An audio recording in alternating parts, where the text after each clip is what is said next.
What's going on, everyone? I'm just a typical, average American, here today to react and learn about current news in Norway. Because as an American, I never get to see Norwegian news here in the United States. So today, I'd like to take some time to learn about the current news and events that are happening in Norway right now that I otherwise would never get to hear about. So, let's take a look, starting with Crown Princess's son faces new charges. Oh my god. Some royal drama, Norwegian royalty news drama. This is the Crown Princess, her son is facing charges? What does that make? Does this make. What does that make the son? Not the prince, but the princess's son is like. Is he in line to the throne? Or I don't even know what you would call them. Police in Oslo have charged the 27-year-old son of Norway's crown princess, Mette-Marit, Marius Borg Høiby, with both assault and vandalism. Oh my god. See, assault and vandalism. Ah, so this kind of is big news, especially since it's a member of royalty. Is this the Crown Prince Hakon's wife? Is that Mette-Marit? And it's her son. Assault and vandalism after being called last weekend to an address in Oslo's Frogner district?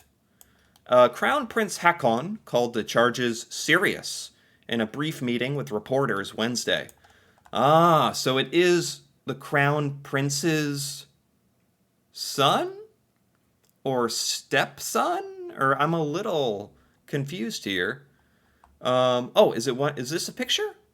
At her right is Marius Borg Høiby. On the right, so this person on the right-hand side, that is Marius Borg Høiby. Assault and vandalism. Oh my god. Yeah, that is serious, actually. I agree.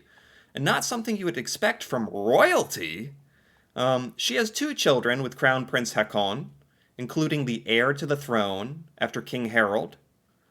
Okay, so this is Crown Prince Haakon's wife, but these are children she had before marrying Crown Prince Haakon? Is that correct? I think so. It is a serious case where police are involved, said Crown Prince Haakon, who's attending the Olympics this week. His wife, Crown Princess Mette-Marit, was supposed to be at the Olympics, but canceled the trip. She had to cancel her trip because her 27-year-old son assaulted somebody and vandalized. What? He was in Oslo's Frogner district, a rich part of Oslo? What exactly happened, do they say? Police have not released the address where the violence and vandalism occurred or confirmed whether it's the residence of Høiby and a partner. Ah, okay, so this is their family. Very nice. Norwegian press rarely identifies people charged with crime unless they are convicted. Really? Really? That is a major difference, then, between Norway and America. In America, if you are charged with a crime, man, it can absolutely ruin your life, actually. There's a lot of people who have been charged with all sorts of crimes. Rape in America that turn out to be falsely convicted, but their name has already been ruined. So I actually really, really like that about Norway. I didn't know that. I really like that about Norway. Your name, your identity is not released unless you are convicted of the crime, unless you're guilty. I love that, actually. I think that's how it should be. In this case, they concluded since Hoiby is the son of Norway's crown princess and the future queen, the case is a matter of public interest. So they released his name because it's a really big deal and it's a public figure, it sounds like. They refused to answer questions about Hoiby's arrest. Okay.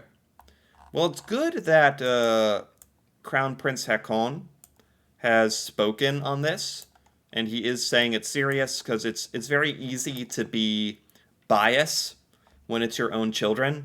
It's easy to be biased. Man, I wonder what happened. I'm so curious about the details. Oh, I don't know how long we're gonna have to wait until we hear the details. So let's keep going. Norway's medal count disappoints. Ah, yes, the Olympics are happening, basically ending now. Norway, I assume, sent a lot of Olympians to Paris to compete, and it's saying Norway's medal count is disappointing. I have to be honest, I haven't kept up with how Norway is doing in the Olympics.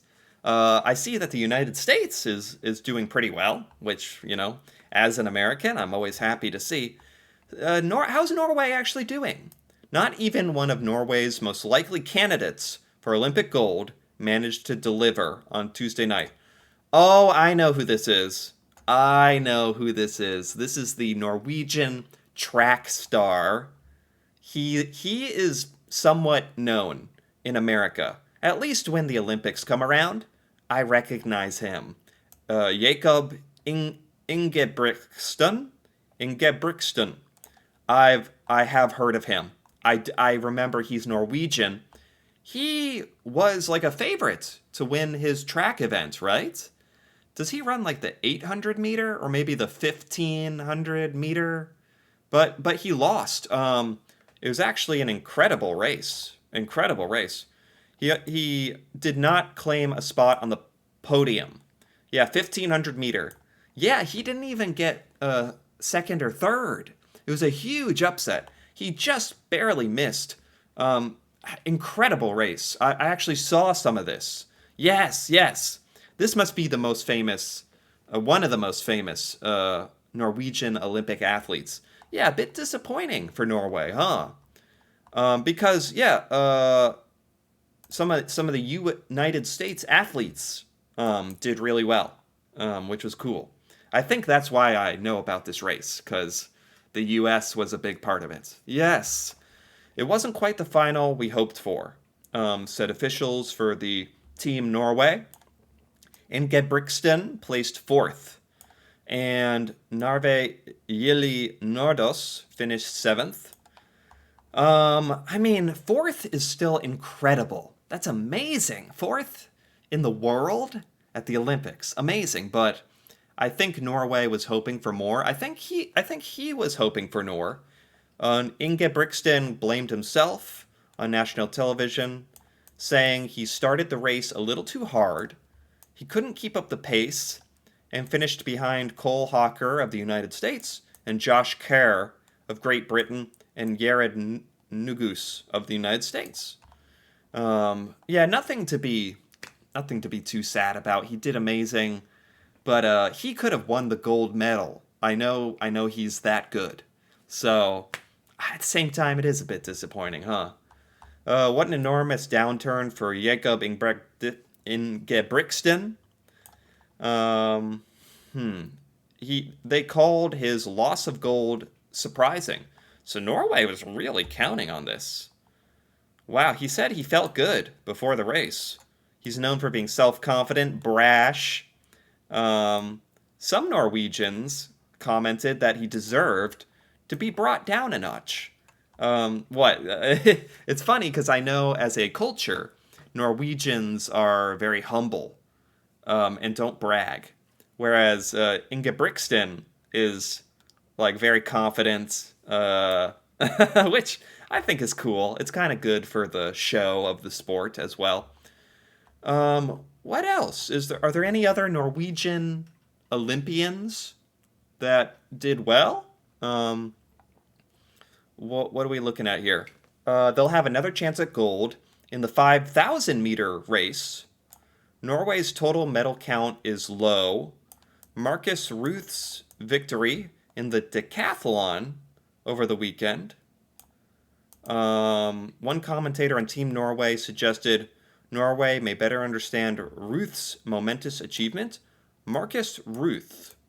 Marcus Ruth. Let me look that up. Marcus Ruth? Oh, I'm just getting a blank page. Here we go. Norwegian track and field athlete. Okay. He had a decathlon victory. He got gold. Did he get gold? Yeah. He got the gold. He got gold. Norway got a gold medal. Marcus Ruth. Yeah, okay. Congrats. All right. What? Yeah, that's amazing. One commentator, they're saying he had a momentous achievement. Okay. I didn't understand there for a second. Yeah, awesome. But given the hype, Norwegian sports fans are disappointed. Norway has never had a stronger, more diversified Olympic team, and its largest troop at the Olympics ever. That's right. Norway also had a swimmer who went viral for eating chocolate muffins at the Olympics. I actually did a video on that a few days ago. A Norwegian swimmer who is now famous in America. Okay, well, I'm sorry Norway didn't do as well as it had hoped. Let's look up Norway Olympics. Norway Olympics. How are you doing? 1 gold, 1 bronze. So, yeah, that one decathlon gold medal, that's a gold medal. I mean, he's the top performer for the Norwegian Olympians then, huh? That's amazing. That's awesome. That deserves a lot of respect, and the decathlon is an awesome event as well. The winner of the decathlon is considered like the best athlete in the world, actually. So that's pretty cool. That's really, really cool. What was his name again? Marcus Ruth. Yeah, Marcus Ruth. Very cool. What else do we have this week? Norway is glad to take part in a spy swap. A spy swap? It wasn't too long ago that Norway needed help from its allies to get one of its citizens out of a Russian jail? Wait, what? This is interesting because here in the United States, we did a prisoner swap very recently with Russia. And Norway also had a citizen in Russian jail. Now it has returned the favor by offering to release a Russian spy in Norway as part of last week's biggest spy swap between Russia and NATO allies. Oh! It was between Russia and NATO spy swaps. So, yeah, I thought this was just an American spy swap with Russia. It was for NATO, so Norway was a part of this as well. Wow, I didn't know that. That's a little embarrassing. Details are emerging about how the exchange of alleged spies came about. Norway, according to its foreign minister, has been part of negotiations since last year. Wow, so Norway had a spy in Russia, and Russia had a spy in Norway. Really? Norway's involvement can be traced back to its arrest of a researcher at the University of Tromsø in 2022. Yeah, one of 8 Russians who landed back in Moscow late last week. Really? So Norway released a Russian spy. Wow. Okay. I understand now. I didn't realize America was part of a bigger NATO-Russia spy swap. It's crazy how we don't hear the full story like that. All I heard was that America had a prisoner swap with Russia, but it was really America and a lot of other NATO countries, huh? Wow, that's good. That's good. That's good. That's why I like taking a look at the news here. What else do we have here? Norwegians bemoan the weak kroner. I've been seeing a lot of articles like this in the last few months, where Norway seems to be having some trouble with inflation, a weak kroner. It's been costing Norwegians more than 14 of their kroner to buy just one British pound, more than 12 to buy a euro, and 11 to buy a US dollar. That's further increasing the prices of imported items. Summer trips abroad, interest rates may be raised instead of being cut. So Norway is dealing with a lot of the same financial pain that America is dealing with. That it sounds like basically every major country in the world is dealing with this. Inflation, having to increase rates. Yeah, I didn't know much about Norway's economy right now. The krone headed into the weekend at its weakest level since the early days of 2020. Let's look up krone USD. Here's a little chart. Oh yeah, this is 5 years. 5 years. The krone peaked in 2008 against the US dollar, and it's just been falling and falling ever since. For the last like 16 years, the krone has been losing value against the US dollar. It is now much weaker than its historically strong levels prior to the oil collapse in 2014. Oil collapse. Wow. There's some Norwegian history here that I'm not familiar with. There's no one factor behind this. Yeah, what's the reason for all this? Sounds like Norway is doing a little worse. A little worse than Britain and America, actually. The krone is caught in a perfect storm, pounded by stock market decline, speculation, uneasy world, and the oil economy. Yeah, I guess live by the oil, die by the oil. But I think Norway's going to be just fine. I know it will be. I can't see the future, but I've learned about Norway's oil sovereign wealth fund, oil, wind power, water power, minerals. The future of Norway looks very, very, very bright, actually. But I'm sure Norwegians are feeling pain right now. Unfortunately. We're struggling to find a common understanding of why the krone is so weak. Really? Norway's economy is still fueled by its oil and gas? Huh. Wow. Seems like no one really knows why Norway is performing so poorly compared to other countries. There's speculation over an interest rate hike. That would just bring more pain to the Norwegian economy. Man, I guess Norwegians are really feeling this, huh? And I think with that, that's a pretty good place to stop. This is actually a really interesting week in Norwegian news. This is all stuff I had no idea about, except that I saw a bit of the 1500-meter race. That's right, and the famous Norwegian track star, but unfortunately didn't work out this time. Crown Princess's son charged for assault and vandalism, spy swaps with Russia, weak economy and pain. A lot of stuff happening in Norway, and I enjoyed learning about it today. Anyway, if you enjoyed this as well, feel free to give this video a like or leave a comment with your thoughts on any of this Norwegian news or any other Norwegian news that I didn't hear about today, that I missed. That'd be great to hear about. And if you're interested in more videos like this, me reacting to Norway and Norwegian culture, feel free to subscribe for more. And until then, thanks for watching, and see you next time.